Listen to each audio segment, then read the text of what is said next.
This episode of the podcast is brought to you by Canna Health.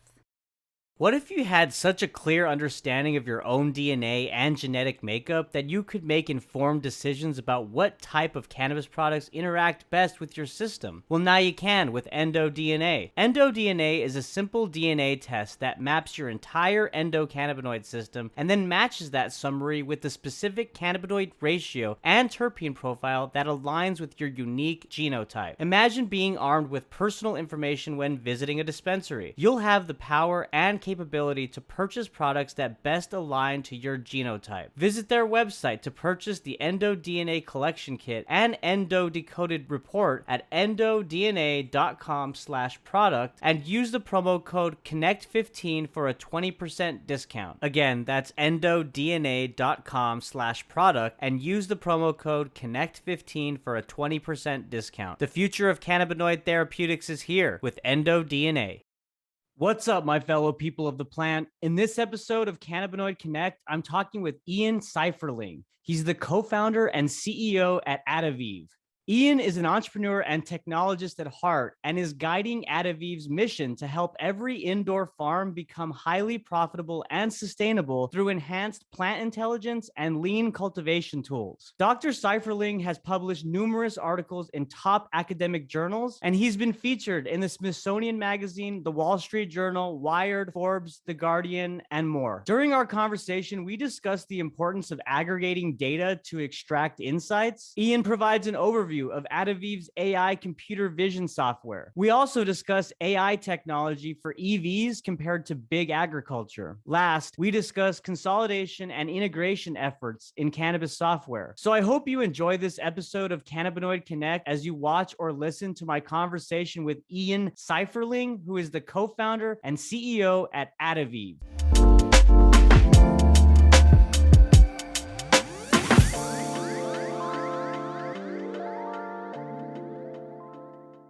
Ian, how are you doing, man? Hey, Kevin. I'm doing great. How are you? I'm doing great. Thanks for asking. I'm happy to have you on the podcast today. You were referred by a previous guest, and what y'all are doing at AdaViv is really quite impressive. And so, just really excited to talk with you today. Before we get into AdaViv and really the innovative AI technology that y'all are deploying, let's talk about you, Ian. I looked at your background and, I saw that you have published numerous articles in top academic journals. You've been featured in various notable publications regarding your research. So I want to talk about that, but let's even talk before cannabis. Like what brought you here? What got you interested? I always love to hear the journey, the story. Yeah, for sure. And first off, thanks for having us on the show. Super excited to be here, and we follow your podcast, so we're honored to be on it. Thank you. But yeah, I can touch on myself. I'd like to include my two co-founders, Mo and Julian, too, because they're more impressive people than I am. So I think they're a big part of the team, of course, in the journey. But yeah, myself, I'm Canadian, first and foremost, I suppose. So I'm not good at bragging about myself, but but I'm happy to talk about what we're doing and my background. I have a background in biology. I have a long academic career, probably too long, depending on who you ask. My parents, thought I was, going to be in school for life often, and even though I was doing a lot of research, they always assumed I was a student just because I was working at a university.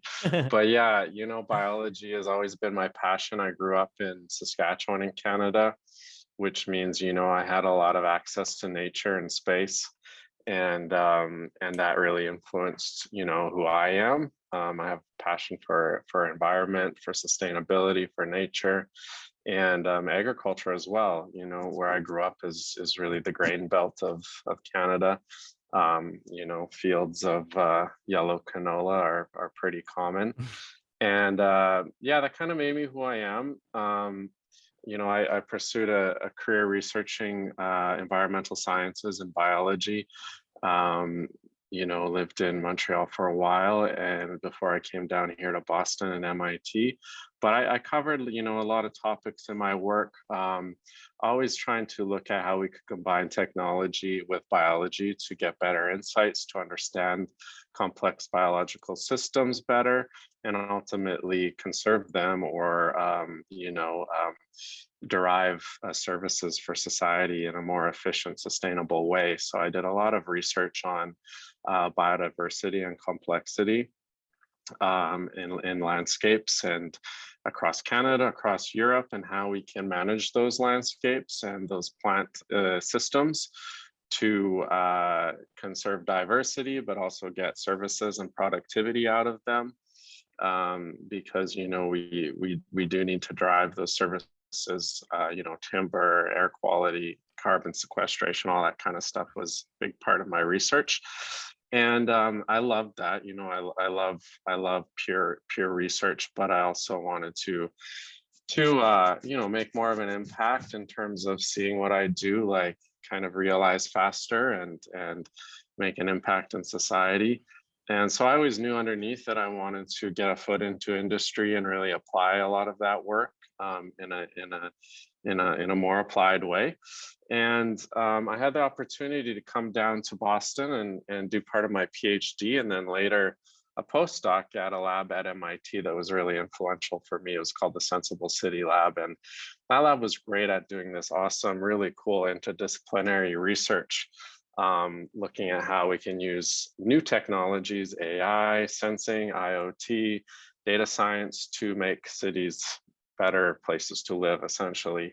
And while I was there, I covered topics of urban environmental health, how we could measure green space and trees using imagery, using Google Street View imagery. And I later did some research as well on urban farming and controlled environment agriculture. And there we were looking to really quantify how much food it is, potentially possible to grow inside the borders of cities or nearby using some of these new growing systems and technologies. And is Wow. that feasible? Is that scalable? And, before I jumped to AdaViv, that's really was kind of, quote unquote, the seed for AdaViv, and how I came to kind of come full circle back to my agricultural roots and got really, really keen and bullish on controlled environment agriculture as a big part of the future of what I think ag is going to be. Yeah. Well, it's evident that you've stayed true to the path. I mean, your passion for, like you said, technology and biology and basically utilizing innovative technology, AI technology to inform what we're already doing, right?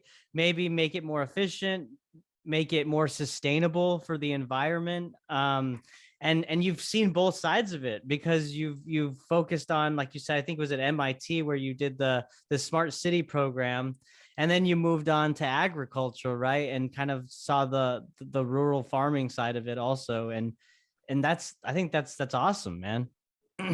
Oh, thanks. Yeah.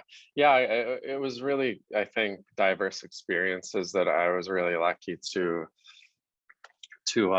have. I did environmental consulting for a few years as well. I worked in the fields with farmers and ranchers.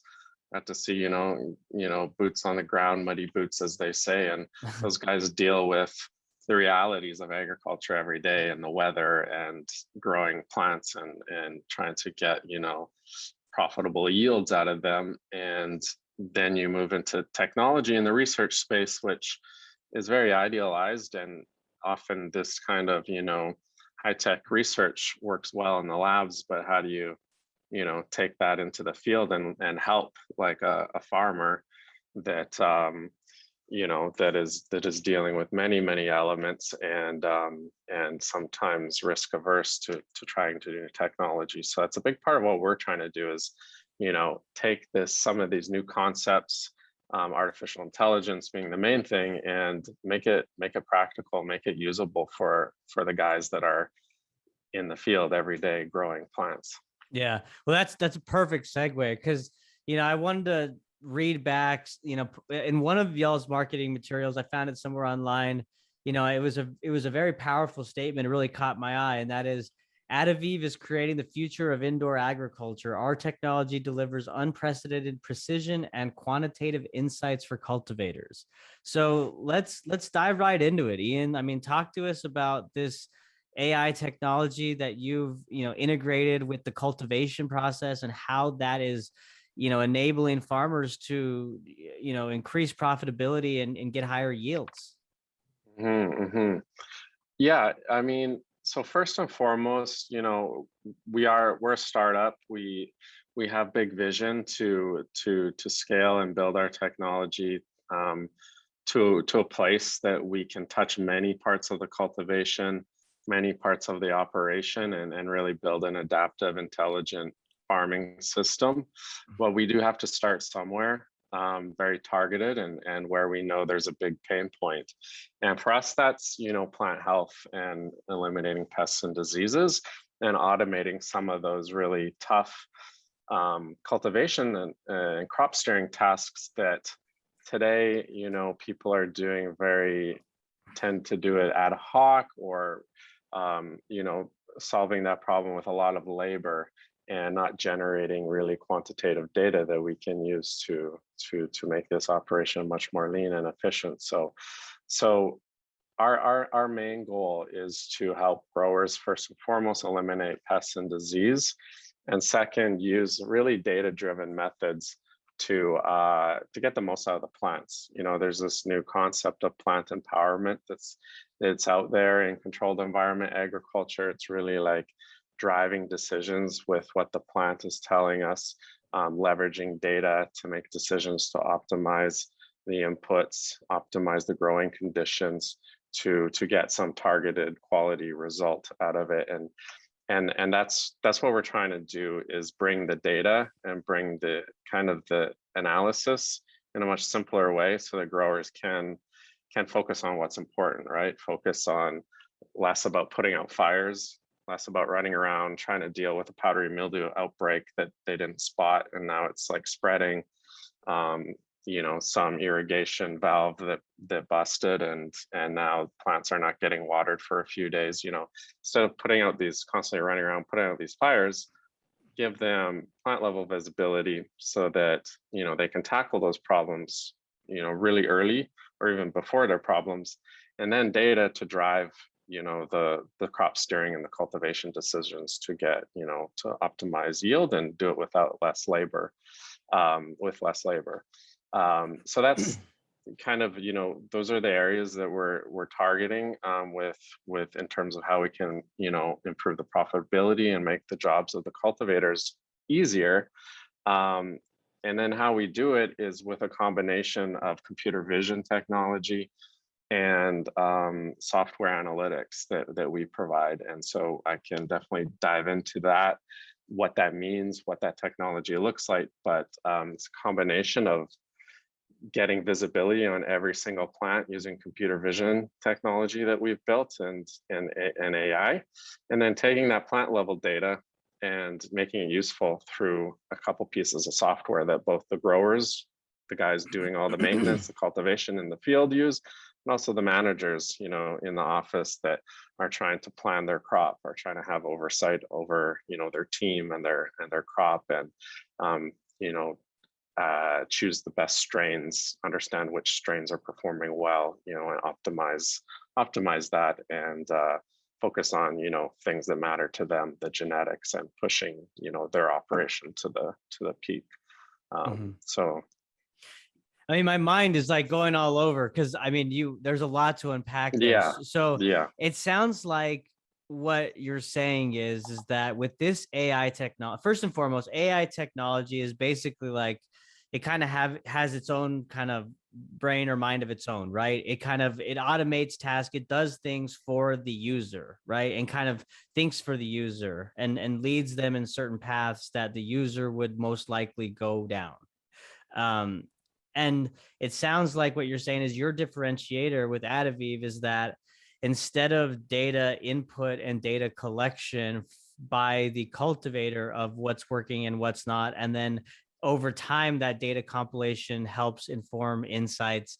This is real time data insights with AI technology. I want you to jump into the actual technology in more detail, but it sounds like this camera technology that you talked about is basically monitoring the plant health and alerting the cultivator of various issues that may arise, like powdery mildew or other things that may spot. Is that right?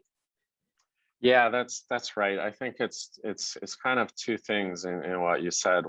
One, it's detecting issues often earlier than the humans would do it, or do it at better accuracy, better scale.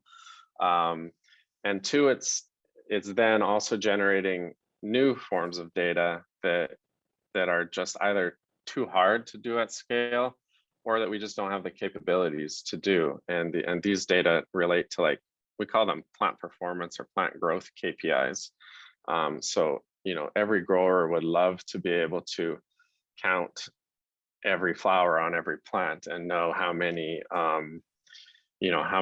large colas or grade A flowers they have on a plant versus how many small grade B flowers they have on a plant. But that's obviously not reasonable, right? In a grow of thousands and thousands of plants. But Right. with AI, we can do that, right? We can scan these plants every day or every week, and we can extract those kind of KPIs that are just not possible to do at scale. So it's I think those two buckets where our computer vision tech and our AI come into play. It's detecting pest, disease, plant stress, so powdery mildew, viroids, hop mosaic virus, hemp latent virus, botrytis,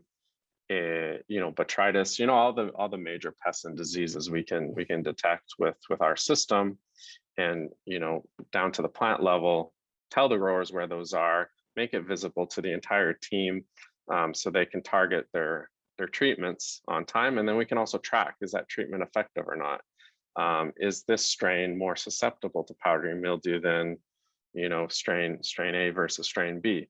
So on the pests and disease side, it's about detection, targeted treatment, and tracing and tracking that. And then on the crop steering side, it's like, what information is important to growers to make better decisions to steer the crop in the direction that they want it to steer, and we try to develop those KPIs for the growers. Wow. Now that's amazing. And so what type of success stories have you seen from cultivators so far? Yeah, I think like one way we often kind of describe this value proposition, or how we can increase yields or increase quality of yield, it's by quantifying how much variation or how much waste there is in their current system. And we kind of bring this from the concept of lean methodology. My co-founder Julian, he did his MBA at Sloan MIT. That's where we met him. And he worked with McKinsey Consulting Company for quite a few years, taking lean to many different industries, mining, pharma, and he saw the impacts of it there. And the concept of lean is to identify where you have waste in the system, and then look to minimize that waste. And we do the same thing when we come into a cultivation. We look at historical data, yield data, quality data, testing data, and we quantify, like, how much variation do you have from cycle to cycle across your strains. Mm-hmm. And often growers are really surprised. Often they know in their heads, but it's really surprising, like, how hard that consistency challenge is. We think we're doing the same thing every time, we have the same parameters set, but one crop, one harvest cycle, we got 20% yields over our target. The next we had a disastrous, 30% below. So what we see is, like, often 20, 30, sometimes 40% variation from cycle to cycle in the yields per strain. And so we try to quantify that, and we look, like, where's that variation coming from? We want to minimize that, so your worst performer is now at your average, and your best performer is much more common. And often, that comes from many sources. Pests and diseases is really the big one, right? It's a huge cost for operators. I think labor and pests and disease is over 60% of the cost of a cultivation.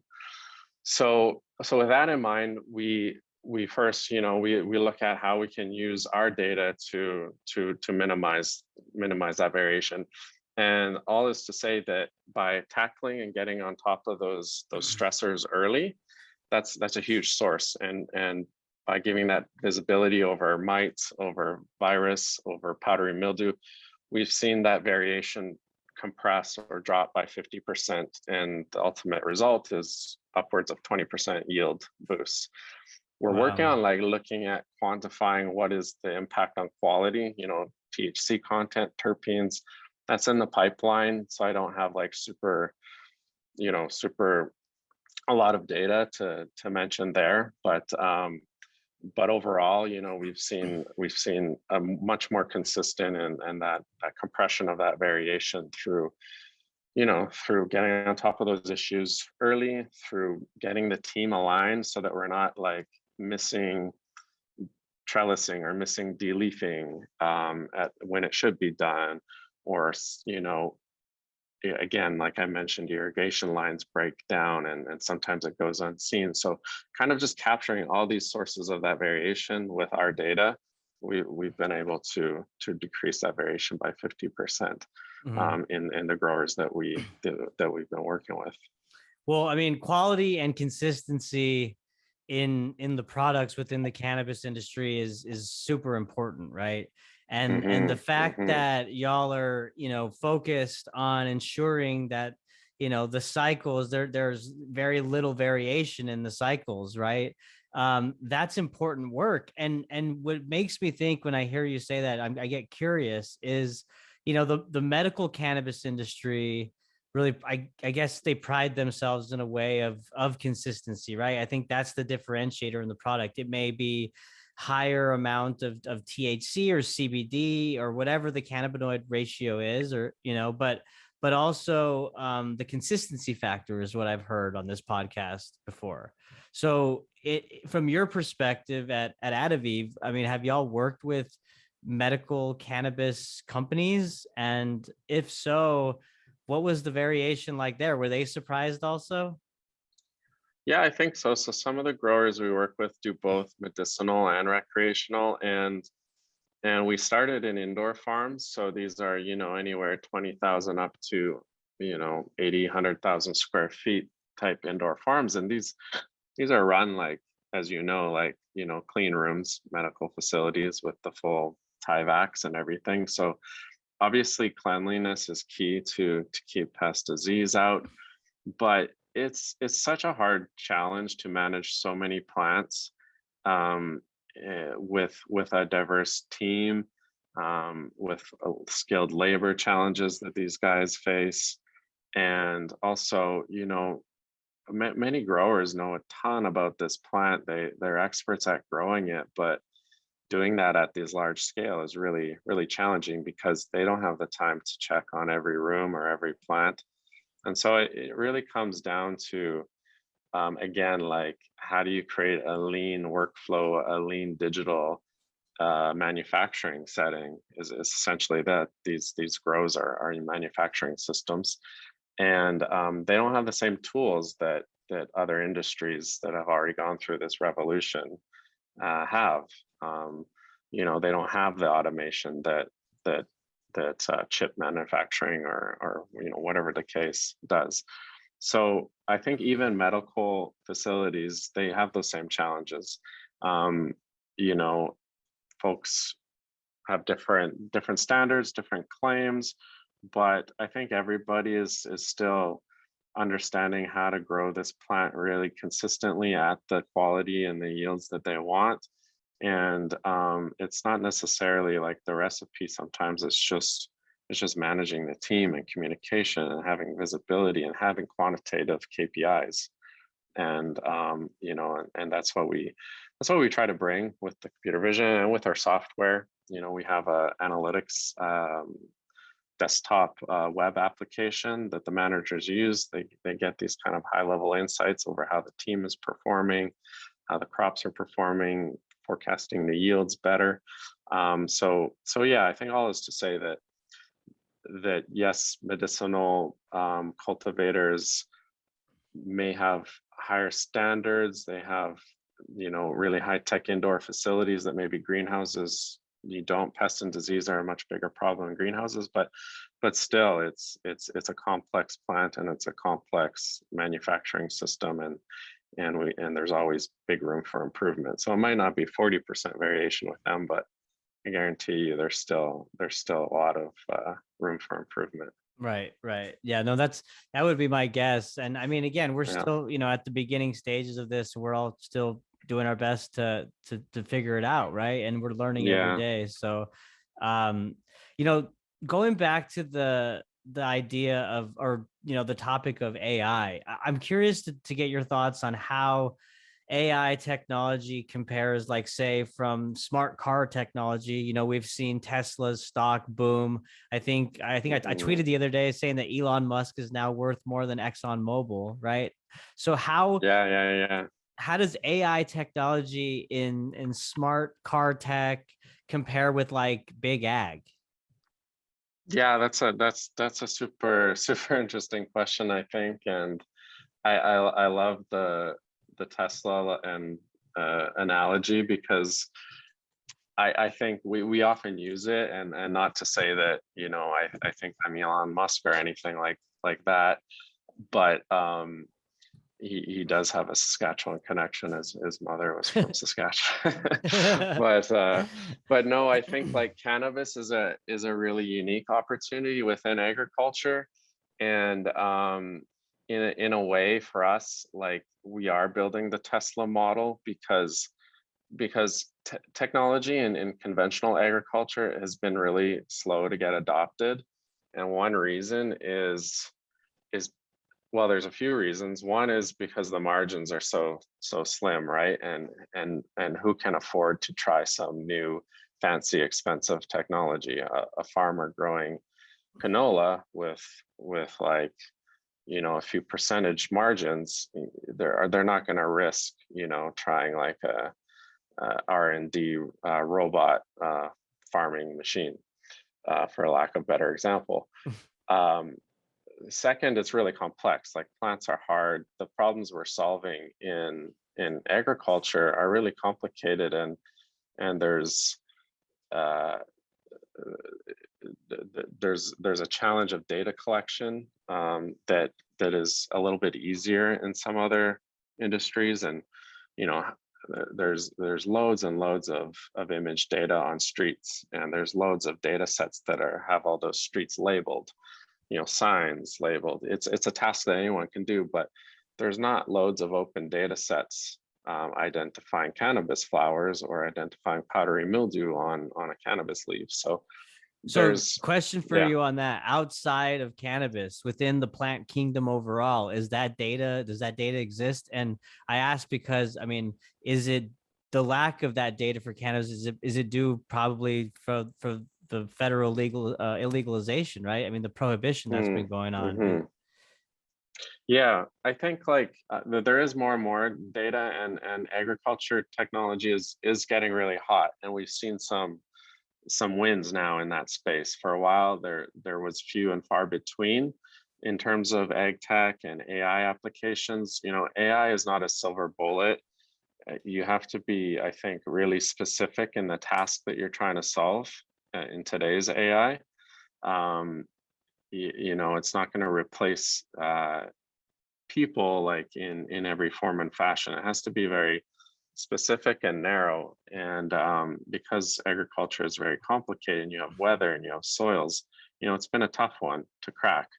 But the ones that have kind of come through are ones that leverage computer vision, satellite data, aerial drone data, to solve very specific problems. Know where in the field you have irrigation failures, know how to differentiate weeds from your crop plant. Those are some early wins, and now we're seeing some more sophisticated robotics kind of being built on top of that vision technology. In cannabis, yeah, it has been like a barrier to entry for across the space, across the value chain for, a lot of industry giants have not come into cannabis because of that gray area that it exists in.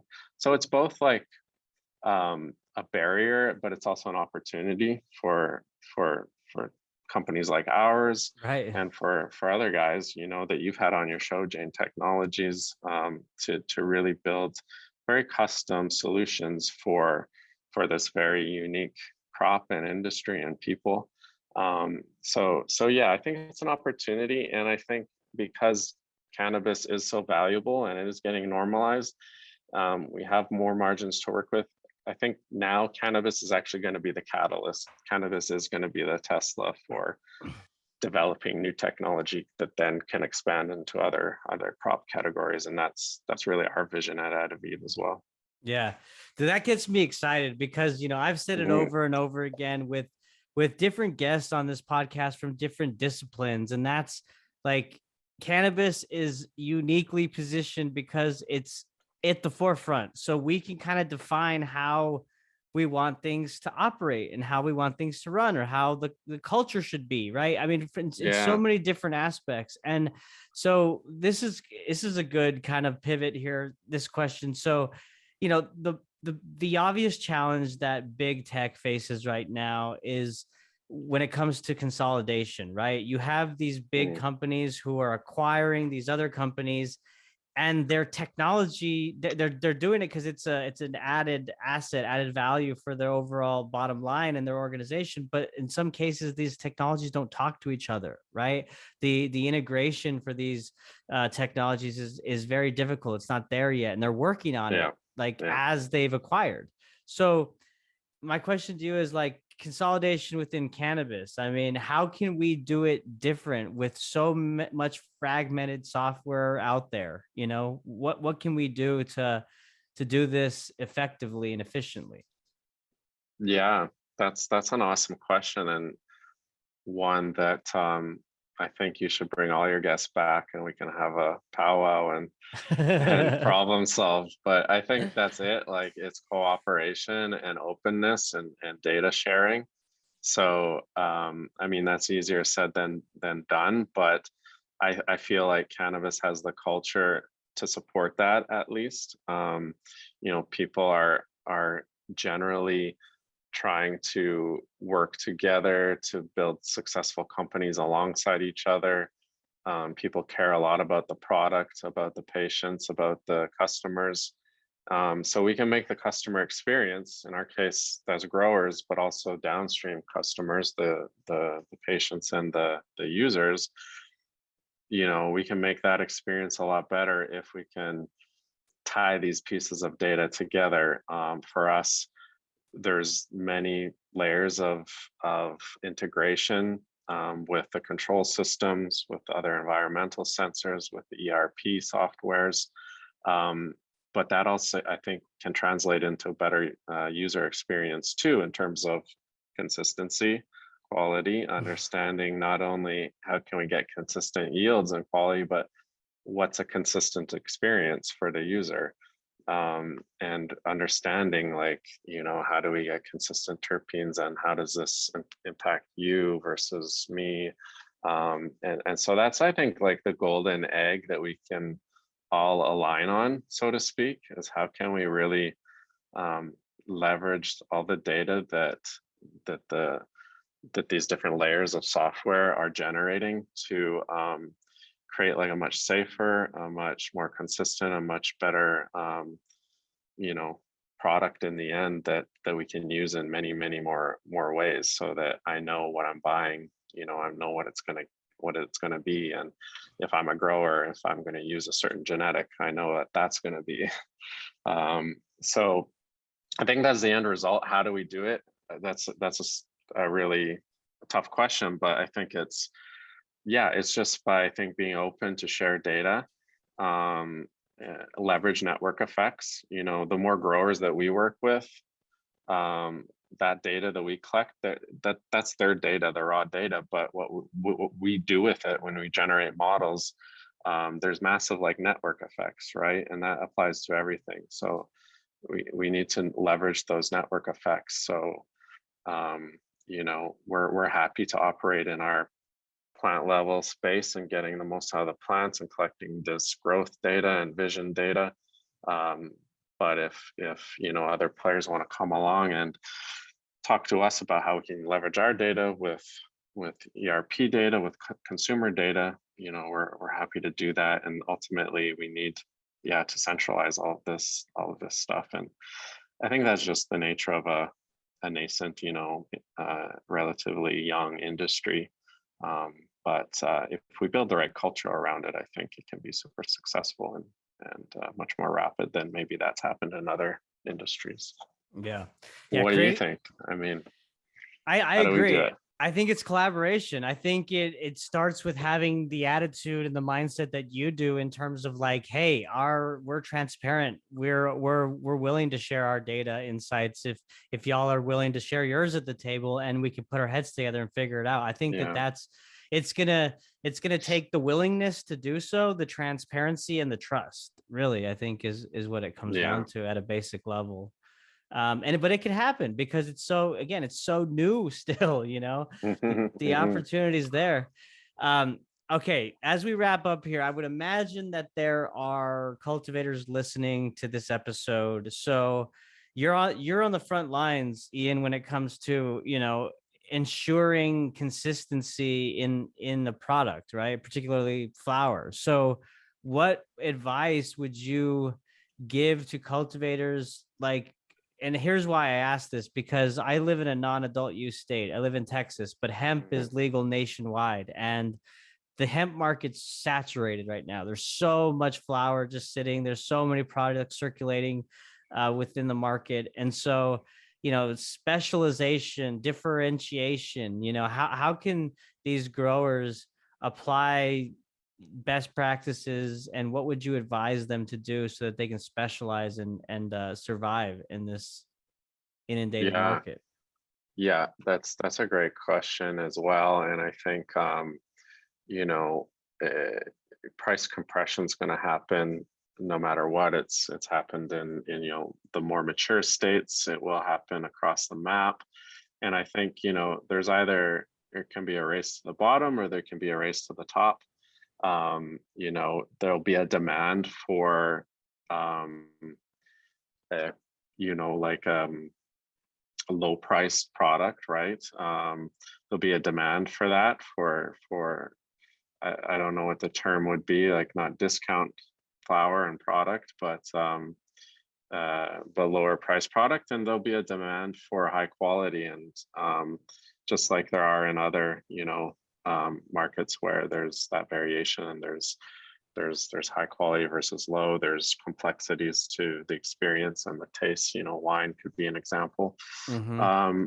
So I think either way, we have to become much more cost efficient.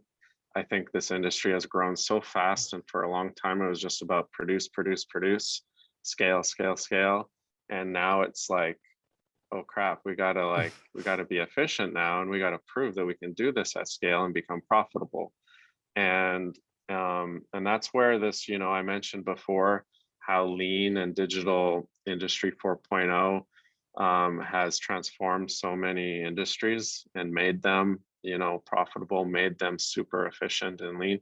We have to do that here too, and you can do it and still get high quality products. So and have those offerings across the price point scale. So I think it's about it depends if you're in a greenhouse, if you're in an indoor farm, but again, in terms of cultivation, you got to keep the plants healthy. You got to minimize the stress on those plants and the pests and diseases, and get on top of it quick. And in cannabis, it's all organic. You have limited tools too. So it's for pests and disease, it's about early detection, getting on top of it quickly and doing it in a targeted way. And that sounds kind of self-promoting, I guess it is, but it's also the bottom line. And then in terms of operational efficiency, we need SOPs, we need standard SOPs and KPIs that you can track, especially for MSOs that have multiple facilities. How do you get that same standards across across all of them. And for that, you need data. And so we need to track, everything that we're doing that's touching the plants and the crop steering. We need to track that and really do it with with as efficiently as possible, and not just throw labor at it. If you have a small, good team with the right data, you can really do a lot. Mm-hmm. That's really good advice. I'm sure that a lot of people Mhm. listening are going to appreciate that. And Ian, I've appreciated having you on. I really have enjoyed hearing your insights and knowledge and expertise around, everything that we've talked about, which is, AI software and leveraging AI to make more informed decisions regarding cultivation best practices, So Mhm. thank you so much. Where can people find y'all's website and social media if they want to learn more? Sure. Yeah, our website is simple. It's our name, adaviv.com. LinkedIn as well. You can find me or the company on there, AdaViv, at LinkedIn. My name's Ian Seiferling. You can find me on there as well. Social media, Instagram, Twitter, it's at AdaViv Inc. Awesome, man. Well, hey, as the AI big ag, space continues to evolve and cannabis leads the way in that area, I'd love to have you back on to talk about, what y'all are doing and the great innovative things you're doing within the industry. So let's keep the Cool. conversation going. Yeah, let's do it. And thanks for supporting the industry with this show and having us on. We're happy to come back. Awesome. Yes. Thank you so much. And thank you all for listening. Bye.